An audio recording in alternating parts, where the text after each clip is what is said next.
আমরা কিছু না কিছু করতে ভালোবাসি, তো আমরা তো এই ধরনের ভিডিও দেখি। আপনি দেখছেন যেমন এই ভিডিওটা, তো কি করলেন, কিছু না কিছু করে ফেললেন। এমন কিছু করে ফেললেন যে দেখলেন আপনার যে প্লে স্টোর, যেখান থেকে আপনি অ্যাপগুলো আপডেট করবেন, সব কাজকর্ম যেখান থেকে মেনলি উৎস, সেই প্লে স্টোরটাই আপনি আর খুঁজে পাচ্ছেন না। আপনি ফোন ঘেটে ঘেটে দেখে নিয়েছেন, কোথাও খুঁজে পাচ্ছেন না, ডিসেবল হয়ে গিয়েছে বা এমন কিছু হয়ে গিয়েছে, আনইনস্টল বা এমন কিছু হয়ে গিয়েছে, আপনি কোনোভাবেই জায়গাটা খুঁজে পাচ্ছেন না বা প্লে স্টোর পাচ্ছেন না। কত বড় একটা সমস্যা!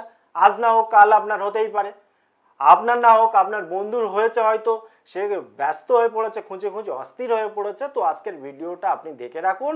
তাছাড়াও ইম্পর্টেন্ট একটা পয়েন্ট রয়েছে যেটা আপনার অবশ্যই প্লে স্টোর রিলেটেড মনে রাখা দরকার, শিখে রাখা প্রয়োজন।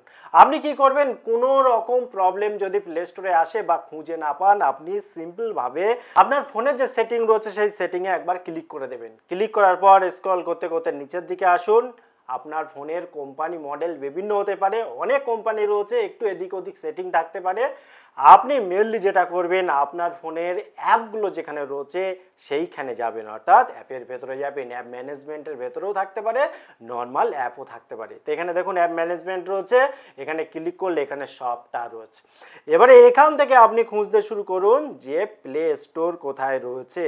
এখানে অবশ্যই খুঁজে পাবেন কোনো না কোনো জায়গায়, কিন্তু সেটা দেখবেন ডিসেবল হয়ে রয়েছে, আপনাকে এনেবল করতে হবে। এখানে দেখুন গুগল প্লে স্টোর, এখানে যখন আপনি আসবেন এখানে খেয়াল করে দেখুন এটা এনেবল করতে হবে। এখানে দেখুন এনেবল করে দিন, করে দেওয়ার পর এই যে অ্যাপ এনেবল, অর্থাৎ কি এখানে দেখুন ডিসেবল হয়েছিল বাই ডিফল্ট। এবারে যখন আপনি এখানে আসছেন আপনি বুঝতে পারছেন না যে কি এখানে তো এনেবল দেখাচ্ছে, তাহলে কাজ হচ্ছে না কেন? অ্যাকচুয়ালি নয়, এখানে এনেবেলটা আছে, আপনাকে এখানে ক্লিক করতে হবে। এই যে আমি ক্লিক করলাম, ক্লিক করলে নিচে দেখুন লেখা উঠলো অ্যাপ এনেবল, অর্থাৎ এনেবেলটা হলো। যদি আপনি ডিসেবল করতে চান, উপরে দেখুন মাইনাস রয়েছে, এখানে ডিসেবল রয়েছে।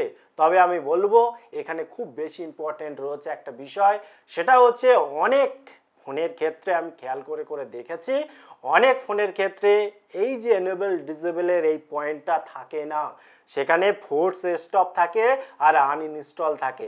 এবারে যখনই আপনি ওখানে ক্লিক করলেন দেখবেন সহজে কিন্তু আর এখানে কাজ করছে না, অনেক ডিস্টার্ব হয়, অনেক সমস্যার মধ্যে পড়ে যান। তো ওই রকম ক্ষেত্রে আপনি কিন্তু নিজে থেকে বেশি কারিকুলাম অ্যাক্টিভিটি না করাই ভালো। ঠিক আছে, আপনি দেখবেন যেটা পসিবল রয়েছে সেখানে আপনি কিছু করার চেষ্টা করুন, কিন্তু যেখানে দেখবেন একটু বেশি সমস্যা রয়েছে আগে ভালোভাবে ইউটিউবে দেখে নিন ওই সেটিংটা, যদি কোনো কারণে সমস্যার মধ্যে পড়ে যান সমস্যা থেকে বেরোবেন কি করে। ঠিক আছে, আরেকটা জিনিস আপনার জানা অবশ্যই দরকার, সেটা হচ্ছে আমি প্লে স্টোরটা ওপেন করে নিই।